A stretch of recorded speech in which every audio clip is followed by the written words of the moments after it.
Want to be the best person mentally and physically. ഈ ഒരു thought എപ്പോഴും മനസ്സിലുണ്ടാവണം. അതായത് രാവിലെ എഴുന്നേൽക്കുമ്പോഴും രാത്രി കിടക്കുന്നതിന് മുന്നേയും ഈ ഒരു ചിന്ത എപ്പോഴും ഒരു മന്ത്രം പോലെ ഇങ്ങനെ നമ്മൾ പറഞ്ഞുകൊണ്ടിരിക്കണം. പറഞ്ഞില്ലെങ്കിലും മനസ്സിൽ അതൊന്ന് വിസ്പർ ചെയ്തേച്ചാൽ മതി കേട്ടോ. അപ്പോൾ പതുക്കെ ഇത് നമ്മുടെ സബ് കോൺഷ്യസ് മൈൻഡിലേക്ക് അറ്റാച്ച് ആവും. നമ്മൾ അതിനു വേണ്ടിയുള്ള ശ്രമം നമ്മൾ പോലും അറിയാതെ നമ്മൾ ചെയ്തു തുടങ്ങും. അതായത് ഈ നെഗറ്റീവായിട്ടുള്ള കാര്യങ്ങളിൽ നിന്ന് നമ്മൾ തന്നെ പതുക്കെ മാറ്റിക്കൊണ്ടുവരാൻ തുടങ്ങും. നെഗറ്റീവ് തോട്ട്സ് നമ്മളിൽ നിന്ന് വിട്ടകലാൻ തുടങ്ങും. നെഗറ്റീവായിട്ടുള്ള ആളുകളിൽ നിന്ന് നമ്മൾ പതുക്കെ മാറി നിൽക്കാൻ തുടങ്ങും. അങ്ങനെ നമ്മൾ ഒരുപാട് ബെറ്റർ ആവും. നമ്മൾ മെൻ്റലി ഫിസിക്കലി ഫിറ്റ് ആവും. മൈൻഡ് ശരിയായാൽ തന്നെ നമുക്ക് ഫിസിക്കലി ഉള്ള അസുഖങ്ങൾ, ഫിസിക്കലി ഉള്ള പ്രോബ്ലംസൊക്കെ സോൾവ് ആയി പോകും.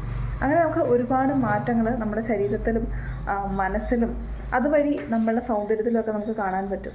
ട്രൈ ചെയ്ത് നോക്കണം കേട്ടോ.